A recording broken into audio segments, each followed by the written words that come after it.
On the morning of the 11th of April, 1880, a U.S. life-saving service relief schooner out of Rockland anchored in the channel off Half Moon Island on the eastern coast of Maine, and a small wooden dory rowed 3 men ashore to the weather-beaten wooden pier of the life-saving station that had not been heard from in 5 months.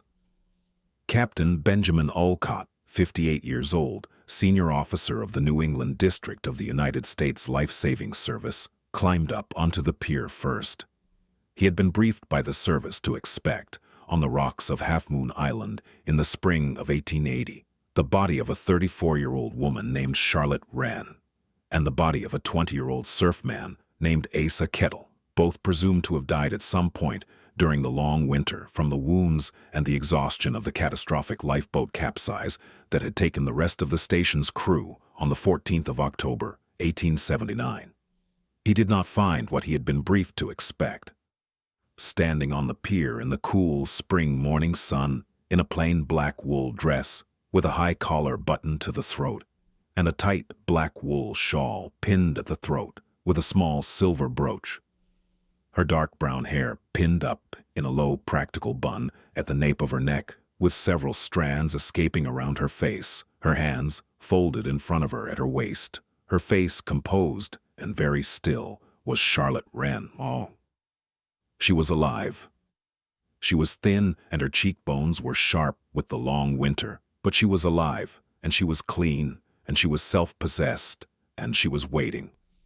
Behind her, leaning on a heavy wooden cane in the doorway of the dark, crimson life-saving station up the slope from the pier, was a 20-year-old young man with pale weather-tanned skin and short, sandy blonde hair, and a thin, pink scar visible across his right temple, also alive. He was surfman Asa Kettle, who had been recorded by the service in November as presumed deceased of head injuries. Captain Olcott removed his peaked uniform cap. He greeted Charlotte Wren courteously. He asked her in his slow, careful voice whether she was Mrs. Wren. She said she was. He asked her whether the young man at the door was Surfman Kettle. She said he was. Captain Olcott did not know what to ask next. He stood on the pier in the cool spring light with his cap in his hands. Charlotte Wren saved him the trouble. She told him, in her steady, measured voice, that her husband, Keeper Roland Wren, had died of pneumonia at the life-saving station at 20 minutes past 2 in the morning of the 23rd of January, 1880, and was buried in the small intended burying ground at the south end of the island.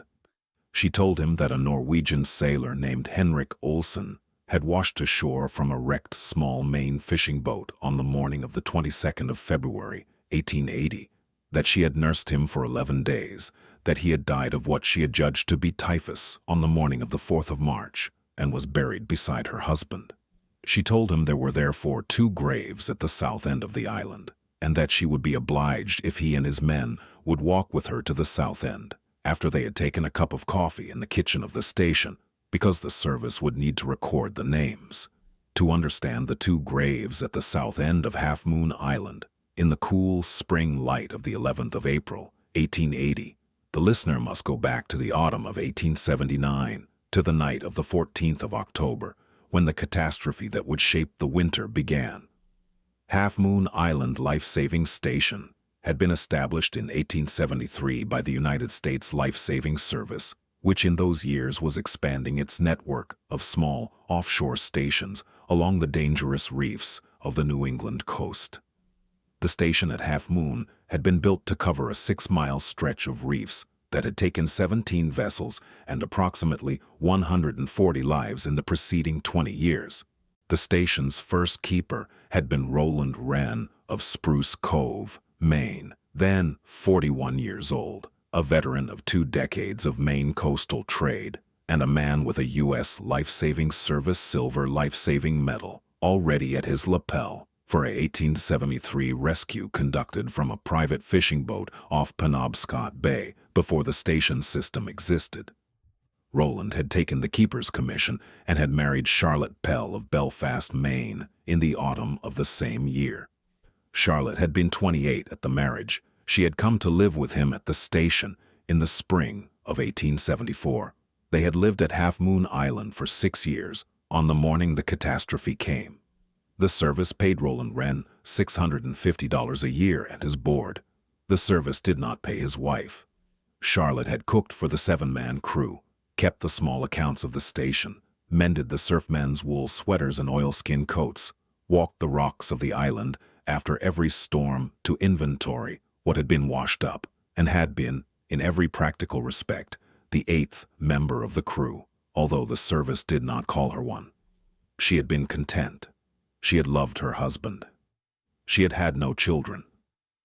She had taken the 7 young surfmen who passed through the station over the 6 years as her own, in the small, careful way of a woman who has the temperament to mother and no opportunity to do so directly. By the autumn of 1879, the crew at Half Moon Island under keeper Roland Wren consisted of 6 surfmen, 5 of them between the ages of 23 and 31, and one of them, the youngest, a 20-year-old surfman named Asa Kettle from Castine, Maine, who had joined the station only the previous June. Asa Kettle was the quiet, thoughtful son of a Castine fisherman. Charlotte Wren had liked him from his first week at the station. She had mended his wool sweater twice in his first month, and had taught him, over the course of several quiet kitchen evenings, how to write a letter home, in a hand his mother would be proud to receive. The other 5 surfmen at the station that autumn were Reuben Tate, Mordecai Drew, Jeremiah Cole, Theron Mason, and Owen Welch, all experienced coastal men. They mattered. The night of the 14th of October, 1879, was the night of a great autumn gale that came up out of the southwest in the late afternoon and was, by midnight, blowing at 60 miles an hour and driving 16-foot black seas across the western reefs of Half Moon Island. At 10 minutes past midnight, the station's watch officer, Theron Mason, raised the alarm from the lookout tower above the station. A large vessel was in distress on the southern reef. The signal flares had been observed. The vessel was the British coastal freighter SS Brixham, bound from Halifax to Boston, with a crew of 9 and 4 passengers, blown badly off course by the storm and now striking the southern reef of Half Moon Island. Roland Wren ordered the lifeboat launched. He took the keeper's place at the steering oar himself. The 6 surfmen took the rowing positions. They launched the 26-foot wooden rescue boat from the boathouse at 20 minutes past midnight into the worst seas the boat had ever been launched into. They worked their way against the wind to the southern reef. They reached the SS Brixham. They got 3 of her crew off the wreck and into the lifeboat by 1:30 in the morning. They had begun to work back toward the station when a rogue wave struck the lifeboat broadside. At a few minutes past 2 in the morning, the lifeboat capsized. Of the 10 men in the lifeboat, Keeper Wren, 6 surfmen, 3 rescued men from the Brixham. 5 were drowned within the first 10 minutes.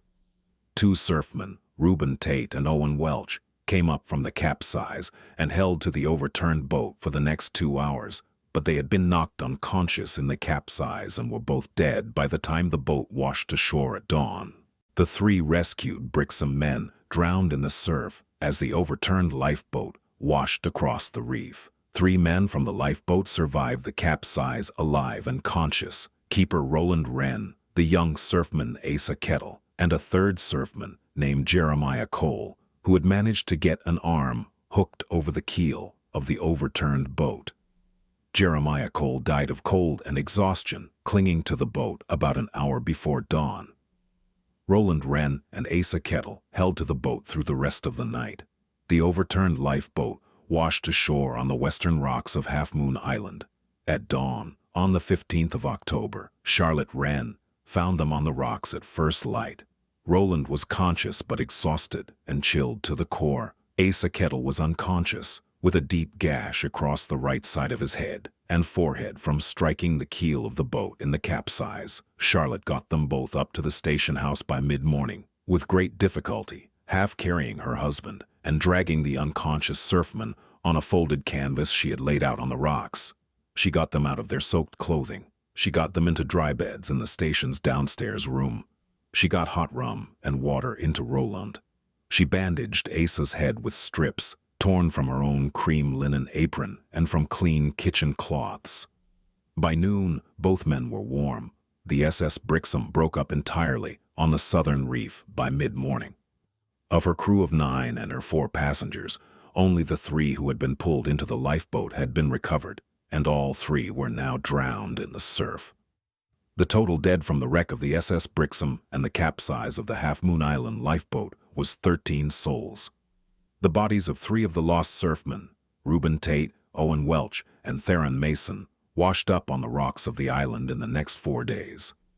Charlotte buried all 3 of them in the small intended burying ground at the south end of the island, with the help of Roland, who had recovered enough by the second day to dig graves, although Asa Kettle remained unconscious in his bed and could not assist. The bodies of Mordecai Drew and Jeremiah Cole were not recovered. Theron Mason had been re-exhumed by Roland and taken to the mainland on the last supply boat for burial in Spruce Cove Cemetery at his widow's request.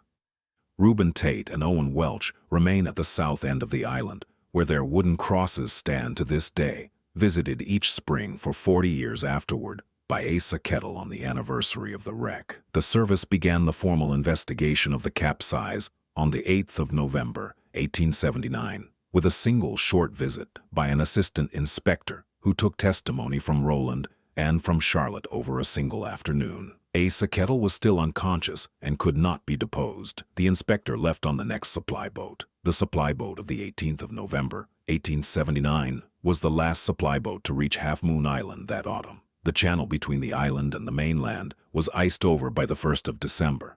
The supply boat could not return. The service notified the Wren and Kettle families on the mainland that the station was iced in for the winter, as it had been iced in for the previous 5 winters as well, and that the relief inspection would resume in the spring. The service expected, given the absence of further crew at the station, that Keeper Wren and Surfman Kettle and Mrs. Wren would winter at the station as had become customary in the closed season, and that the spring relief in April would resume the ordinary work of the station. The service did not expect that Keeper Wren had taken into his lungs, during the long cold hours clinging to the overturned lifeboat in the storm, the early stages of a pneumonia that would not appear in his outward bearing for several weeks, but that was already, in mid-November, beginning to settle in his chest. Before this story goes on, before the long winter and the death of the keeper and the body that washed ashore in February, the teller must ask the listener something. If you have ever been the last person on a long winter night to know that someone you loved was beyond your saving, but you have continued to do what could be done, slowly and methodically and without weeping, because the doing was all you had left to give them, please tap the like button below. And if you are new to Salt and Lantern, subscribe to hear more stories from the edge of the sea. Now the story will go on.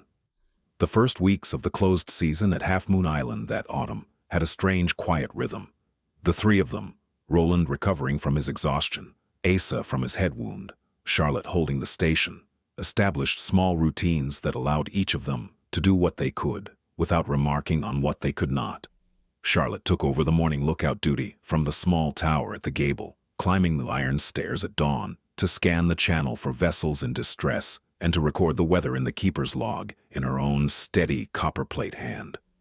Roland took over the keeping of the station's brass work, polishing the bell at the gable and the fittings of the boat room door, because polishing brass was the most his lungs would allow him to do in those weeks, without straining. Asa, when he could sit up, took over the small kitchen tasks, peeling potatoes and shelling beans at the plank table for the long simmering stews Charlotte made with what they had stored for the winter. They ate together at the long pine table that was meant for 8. The 2 empty pairs of chairs at the upstairs end of the table remained at the table all winter, because none of the 3 had the heart to move them away. They spoke quietly of the lost surfmen at supper sometimes, by name, Reuben and Owen and Mordecai and Jeremiah and Theron, calling them by the names their mothers had called them as children.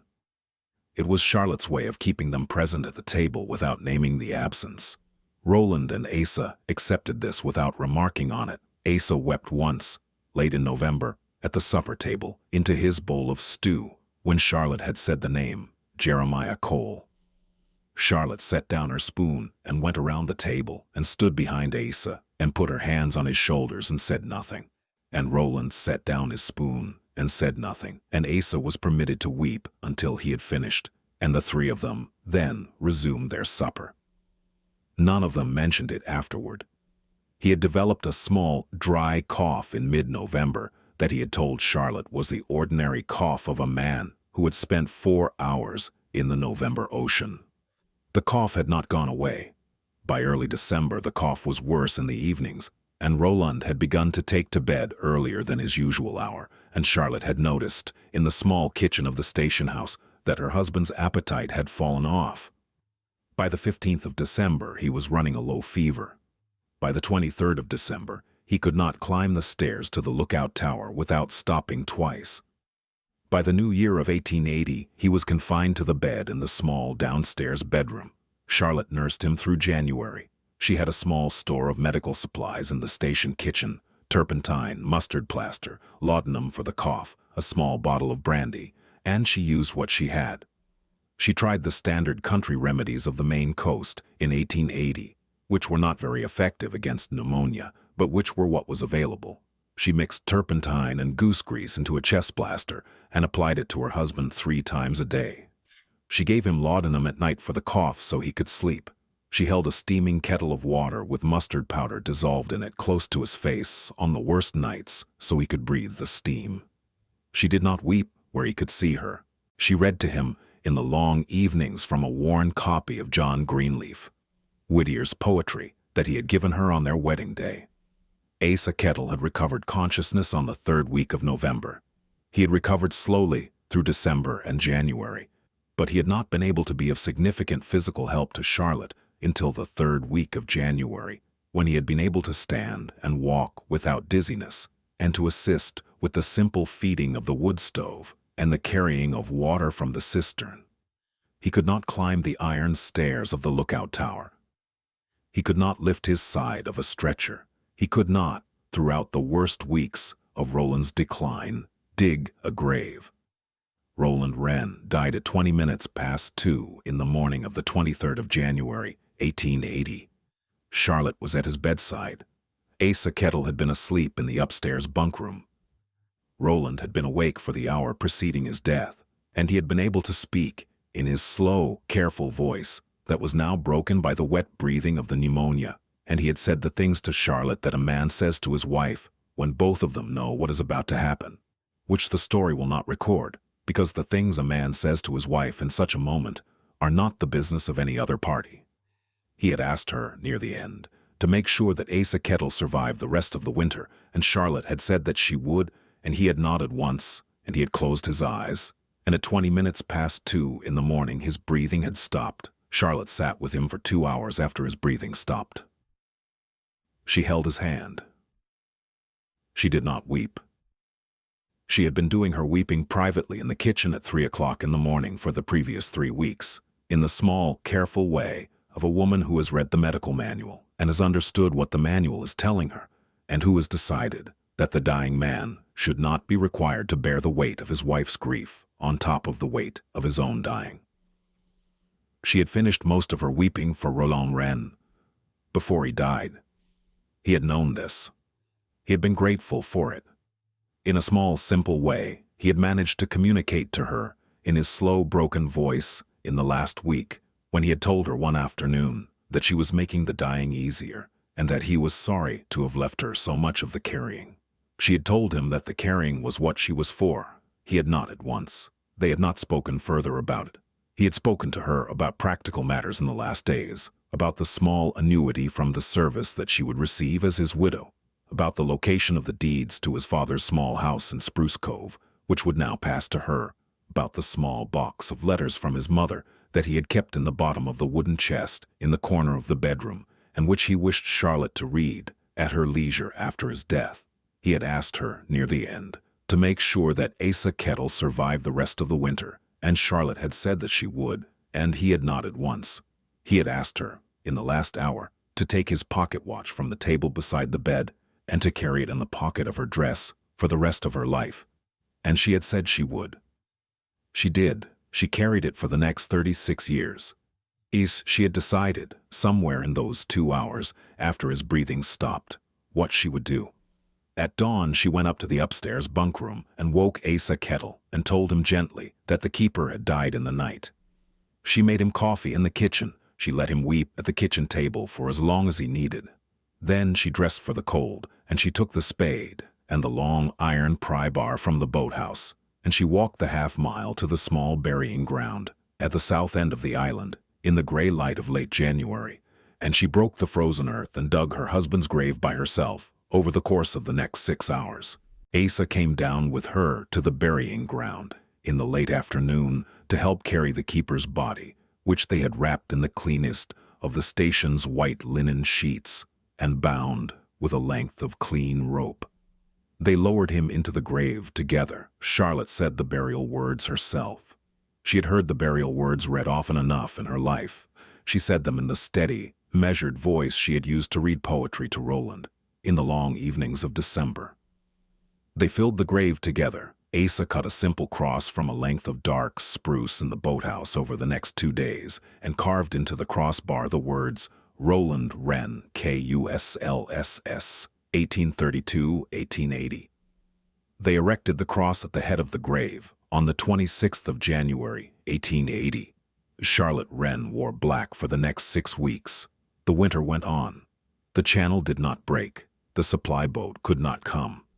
The station house at Half Moon Island in February of 1880 contained 1 widow and 1 slowly recovering young surfman, both of them quiet and both of them carefully kind to one another, both of them keeping the small daily routine of the station alive because the routine was what would keep them alive, both of them watching the eastern horizon every morning for the first sign of the supply boat. The supply boat did not come. The morning of the 22nd of February, 1880, came in cold and clear with a hard north wind. Also, Charlotte walked the rocks of the western shore at first light, as she did every morning when the weather permitted, looking for what the storms of the previous days had washed up.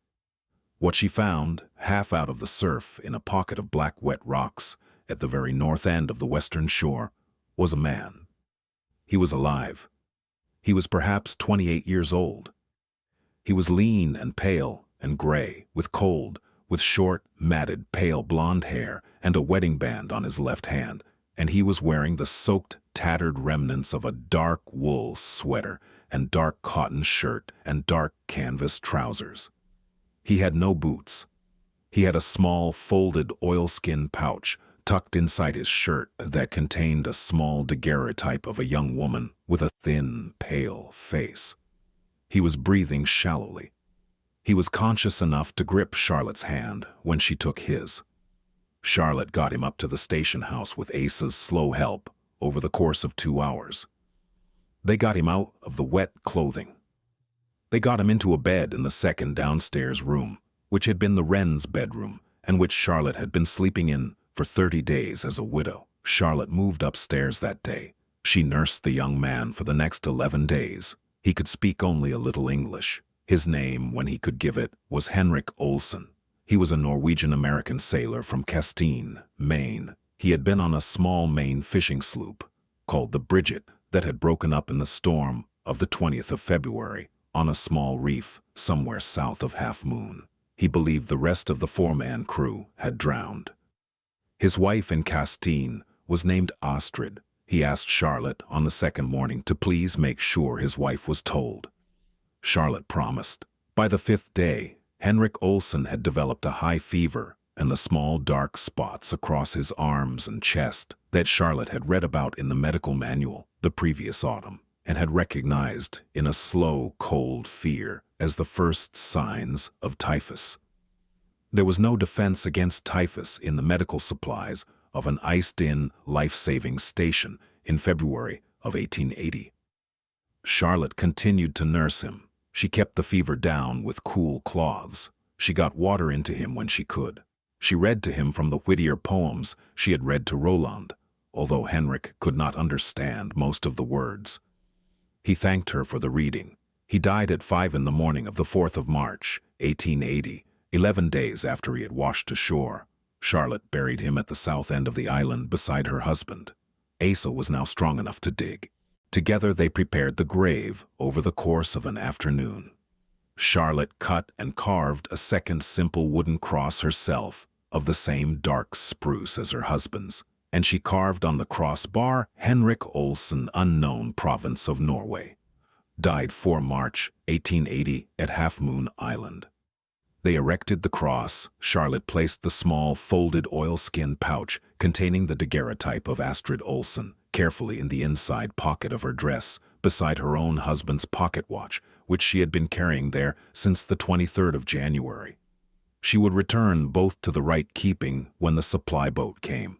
The spring came. The channel broke in the second week of April. The supply schooner made Half Moon Island on the morning of the 11th. Captain Olcott had finished his coffee in the kitchen of the station and had stood up and had taken from his small leather dispatch case the official service notice he had been carrying with him for 5 months, the formal letter of condolence prepared by the service in November and addressed to the families of Mrs. Charlotte Wren of Half Moon Island, presumed lost, and of Surfman Asa Kettle of Castine, Maine, presumed lost.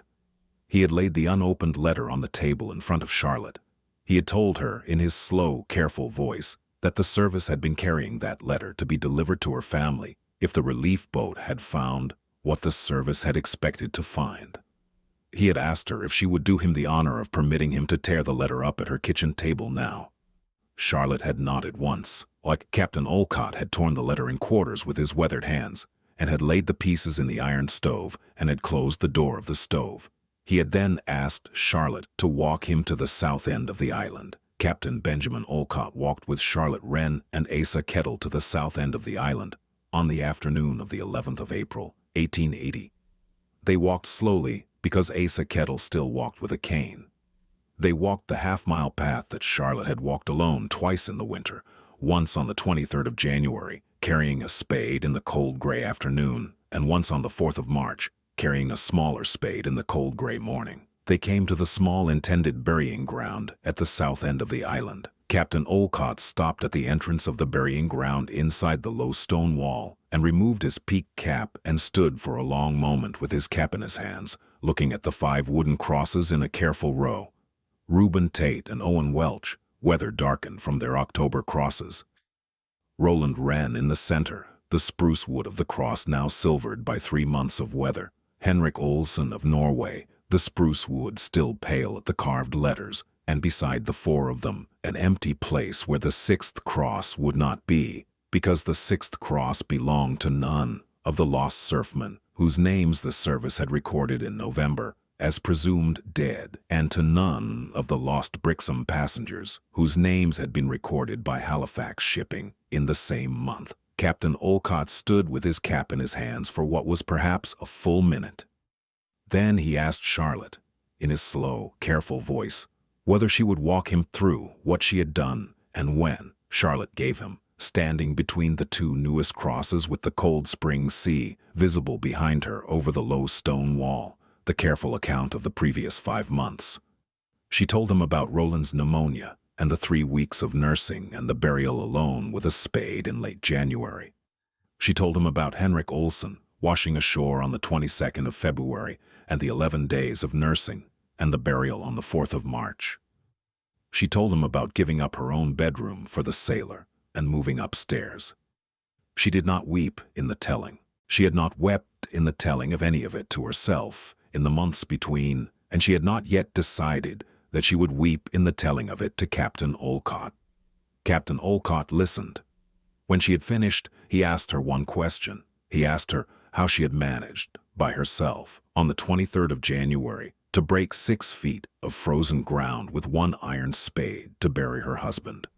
Charlotte considered the question for a long moment. Then she answered in her steady voice that she had built a small fire of station kindling on the spot where the grave would be the previous afternoon, and had kept the fire burning through the night, so that by the morning of the 23rd, the upper foot of the ground had thawed enough for the spade to take.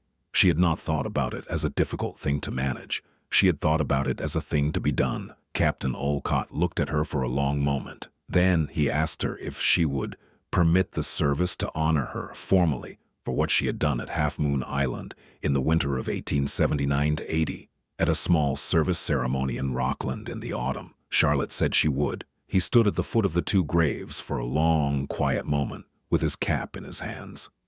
Then He asked Charlotte to come back to the station and tell him everything, in her own words, in detail, so that the service could record what had happened with full accuracy. She gave him 3 hours of testimony at the kitchen table of the station that afternoon. She gave him the small oilskin pouch with the daguerreotype of Astrid Olsen and asked that it be returned to the widow in Kesteen. She gave him her husband's pocket watch and asked that it be sent to her sister-in-law in Spruce Cove for safekeeping until Charlotte herself returned to the mainland.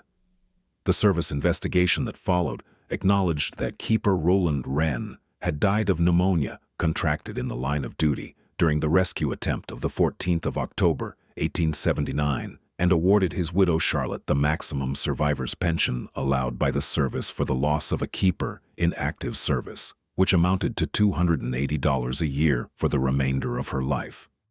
The service also issued, in the autumn of 1880, a Silver Service Award to Mrs. Charlotte Wren in recognition of her conduct during the closed winter of 1879-80, including the care of surfman Asa Kettle through his head injury, the burial of her husband, the care of the Norwegian sailor Henrik Olsen, and the maintenance of the station's logs and brasswork through the entire closed season. The Silver Service Award was the first time the United States Life-Saving Service had awarded a medal of any kind to a woman. Charlotte Wren accepted the medal in a small ceremony at the Rockland District Office in November 1880 in a plain black wool mourning dress. She did not make a speech. She thanked Captain Olcott.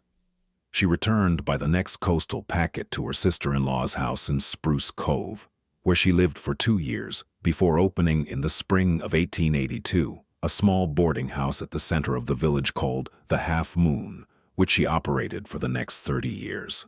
Asa Kettle recovered fully through the summer of 1880. He returned to the service in the autumn of that year as an experienced surfman. He rose through the ranks. He was appointed keeper of his own station at Mount Desert Rock in 1896 at the age of 37. He retired in 1922 at the age of 63. He married in 1885 a Kesteen school teacher named Mary Wilkins. They had 2 children. He named the first, a boy born in 1886, Roland. He named the second, a girl born in 1889, Charlotte. He visited Charlotte Wren at her boarding house in Spruce Cove every year on the 14th of October, the anniversary of the wreck, from 1881 until her death. He never missed a year. Charlotte Wren died at her boarding house in Spruce Cove on the 16th of November 1916 at the age of 71 of a brief illness. She was buried by her own request at the south end of Half Moon Island, in the small burying ground beside Roland Wren and Henrik Olsen and the 2 surfmen Reuben Tate and Owen Welch. Asa Kettle, then 57 years old, organized the burial. He carved her wooden cross himself. The crossbar reads, Charlotte Wren, 1845-1916. She stayed. Asa Kettle died in 1939 at the age of 80. His daughter, Charlotte Kettle Williams of Kesteen, kept his papers and gave them to the Maine Maritime Museum in 1971, where they remain. The Half Moon Island station was decommissioned in 1915 with the consolidation of the service into the new Coast Guard. The small burying ground at the south end of the island remains. The wooden crosses have been replaced with gray granite stones, ferried out by the Coast Guard. The names remain the same. Thank you for listening to this story from Salt and Lantern.